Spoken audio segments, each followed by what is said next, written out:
Hey, it's just checking in today. I wanted to talk about something different, a new genre of gaming that I've been really getting to. And I guess I've kind of been into it, but this is more the traditional game genre, and they are fighting games. Now, I have a kind of a weird history with fighting games. I played games that weren't exactly real fighting games, and by that, I'll just let my commentary talk. So pretty much when I was younger, I went over to my friend's house, and the very first game that I ever played and I was ever exposed to was Super Smash Bros. Melee. I wasn't very good at it, and I really wanted to play it again and again. So, so then one day my parents came home with Dragon Ball Z Budokai 2, and then my friends bought Budokai 3, and then I was like, wait a second, there's another version of the game. So I was like, hey, can I get Budokai 3? So they got me Budokai 3. Then I played the Naruto Ultimate Ninja 1 through 3. Then when I got my GameCube, then I got Melee and Clash of Ninja. Then I got into the Budokai Tenkaichi series and the Ultimate Ninja Storm franchise. Afterwards, I saw my friend playing Street Fighter, and I asked him if he liked the game and stuff like that. So then I found it on sale. I remember picking it up, and I was like, man, these inputs really suck. Because if you think about it, in the in the Clash of Ninja, there's the ultimate button. In Ultimate Ninja series, there's pretty much triangle O and triangle O, side O for Budokai series, and it's pretty straightforward. So it was pretty it was pretty weird for me to go from just hitting simple buttons to just having to put in inputs. So I didn't realize that that was a traditional thing because, like I said, I played different or probably like the simplified fighting games. And about a year later, I don't know what just fell, but that was my wallet. And about a year later, I really became invested in learning how these characters' movements. That I started practicing combos, nailing down inputs. Then I played Street Fighter, and I still had my ass beat online. So then I was like, wow, there's a really big gap or wall that I have to climb over if I want to even get into the fighting game community. Because you have to realize that people in the fighting game community, especially the Street Fighter community, they've probably played since the 90s or the early 2000s, or they invest plenty of times in the training room. They have a lot of online experience, such as online battles and stuff like that. So I was amazed by the combos, focus cancels, or the FADC. The combo cancel talisman. It really opened my eyes to how much depth these games actually had, how precise you had to be. Then I ended up getting a fight stick, but I'll get into that a little bit later. So I'm happy that I'm on the PC now because PC has King of Fighters, Street Fighter, Blaze Blue. Apparently, the new Tekken game's gonna come to it, and I was slowly getting more and more into this. And oh yeah, and Injustice, but I go back and forth with Injustice. And I also bought a game like Ultimate Marvel vs. Capcom 3, and that game is very in depth. It's very simple on the base, but that game has plenty of depth for an Evo tournament. Speaking of Evo, then I saw people like Daigo, Luffy, Gamerby, Justin Wong, Infiltration, and all these amazing people using these characters in a way I've never seen them before. Like just the way that they can put together combos and wheel them together, uh, take apart enemy attack patterns, know the frames, recovery frames, attack frames. It's just amazing to me. So I guess I really wanted to get in depth with this and really learn the fighting games as well as they did. And I know it's gonna take a while, but hey, I got time, I guess. So then it led to me buying the fight stick, the Combo Q1. It's a $60 fight stick. It's very cheap. I wanted to buy it just to see if I liked fight sticks overall, make sure I didn't waste 150 to $200 on fight sticks. Because fight sticks can be pretty expensive. Now it's PS3 and PC compatible, but I know I can make it PS4 and Xbox One and PC compatible if I put in a new PCB. And if you don't know what a PCB is, don't really worry about that. It's very moddable.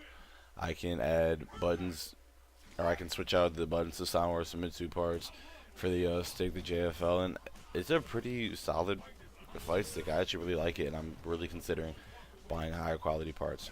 Now, the reason why I'm starting to love these games is practice. In order to become amazing at these games, you have to sit in the practice room, bust out hours of combos, practicing them, knowing attack frames, recovery frames, who the combos work on, some other stuff. You also have to learn how to play against characters and adapt to adversity. Overall, you need to have a good foundation and knowledge on both the game and characters you, my bad, the games and characters you choose to focus.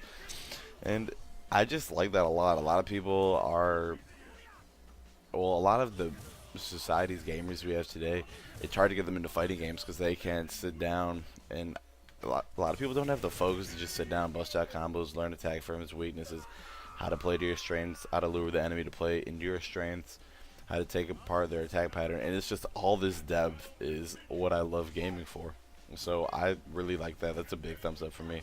Another thing is the difficulty to entering the fighting community slash learning curve. If you played games like I have traditionally, like the Budokai Ultimate Ninja, Clash of Ninja games, then this is a pretty big jump and a pretty big learning curve. Fighting game community is made of a group of people who have either played the game the arcade ages and are still playing, or those who have expressed a lot of interest into fighting games. Fighting games are it's kind of like a niche genre because people don't want to invest, like I said, so much time into one game just to say they're good. But after you invest all that time and you prove to other people you can fight, dominate random matchups, and show that you're a well-rounded player, then you'll finally enter the fighting game community.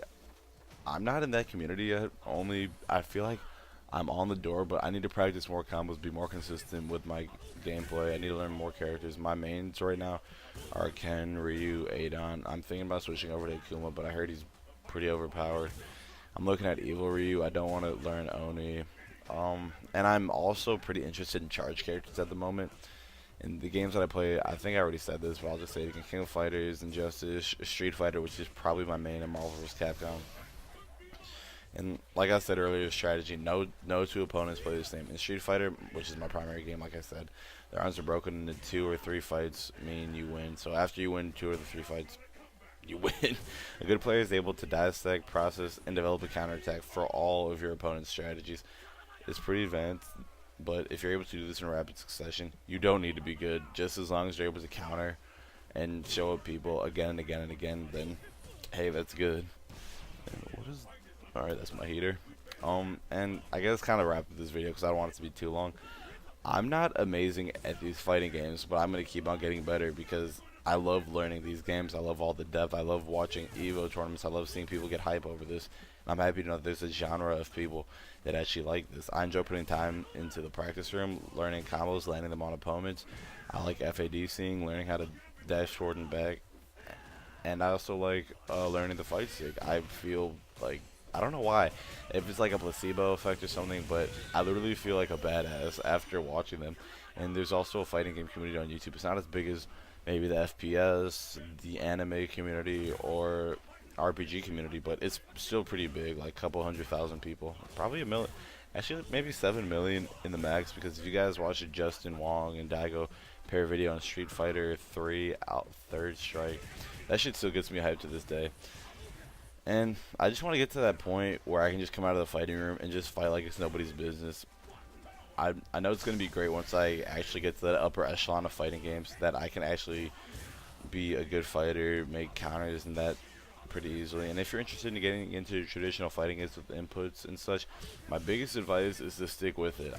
I've put almost 80 hours. Right now I'm at like 75. I put almost 80 hours into Street Fighter, and I'm still not where I want to be. But then again, I kind of fucked around a lot with friends. I don't always practice my hardest and stuff like that. So it's always something that I need to keep on pushing to be better.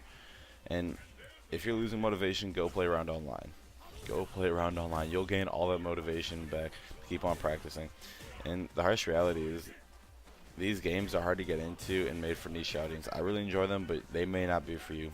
But that's pretty much all I have to say on these fighting games. Thanks for watching. Expect more Street Fighter, Injustice, Marvel vs. Capcom, and King of Fighters gameplay. Be sure to follow me on Twitter and tell me your guys' history of fighting games, why you stopped, why you love them, and how you got into them. Thanks for watching. Have a good one.